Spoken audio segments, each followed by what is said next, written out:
Salut Johan. Bon, chez toi pour une fois c'est un peu le chantier. On va peut-être aller s'entraîner. Je pense que ouais, parce que désolé de vous accueillir comme ça, là en pleine rénovation, on a tout cassé. Mais le garage est encore là, donc je peux prendre mon vélo et on va pédaler un peu. Johan Zarco hors circuit a mis le lieu de son labeur de pilote MotoGP dans une saison pour le moins mouvementée. J'ai fait plaisir avec un beau vélo cette année. C'est rock'n'roll on va dire, entre le podium, la pole, l'accident, la polémique. Et on parlera de tout ça. Ouais, un peu plus tard.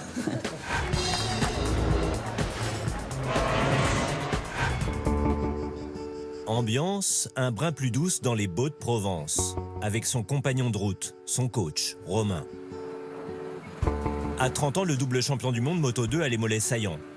La forme et le moral retrouvés après une année 2019 épique. Pilote d'usine KTM, il préfère mettre un terme à son contrat, anéanti par son manque de résultats. Cette année, il se remet en selle chez Avincia. Sur une Ducati, 2 Français croisent le fer aux avant-postes en MotoGP. Du jamais vu. Johan Zarco renoue avec le podium, 3e en République tchèque. C'est l'heure de la pause. Johan se livre en toute sincérité. Quand je monte sur une moto, il y a quelque chose qui me prend et c'est mon accroche est là. Dès que je performe en moto, c'est ça qui me rend bien. Si je performe pas en moto, je suis mal.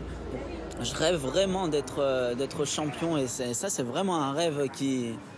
Je peux pas baisser les bras tant que je n'ai pas atteint cet objectif ou tant que j'ai pas atteint la possibilité de jouer ce titre. Garçon sensible et attentionné au quotidien, pilote sans concession sur la piste. Parfois embringué dans des faits de course désastreux pour son image. En Autriche, sur le circuit dangereux de Spielberg, ce dépassement sur Morbidelli occasionne un carambolage rarissime. La faucheuse passe devant le nez de Valentino Rossi.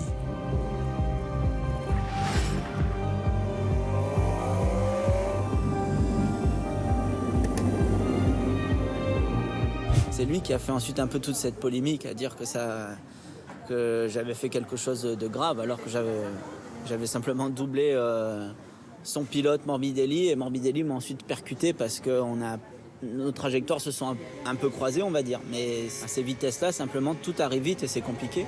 C'était presque clair entre nous, mais ensuite il y a eu tout un jeu, je vais dire, média. J'ai découvert 24 heures plus tard que j'avais le scaphoïde cassé.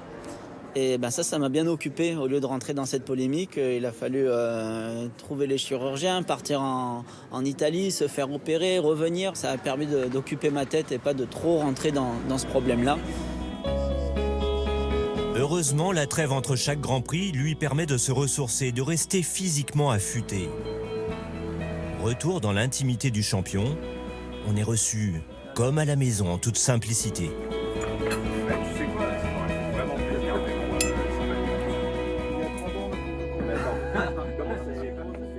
En regardant de trop près son corsage, une jolie fleur dans une peau de vache, une jolie vache déguisée en fleur.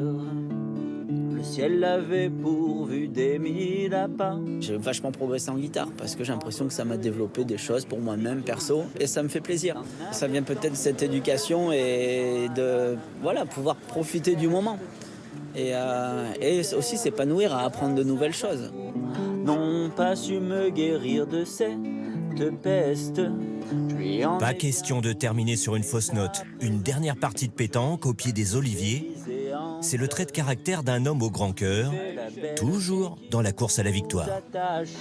Puis qui vous mène par le c'est bon ça. Un minimum. Faut se respecter quoi. On comprend mieux.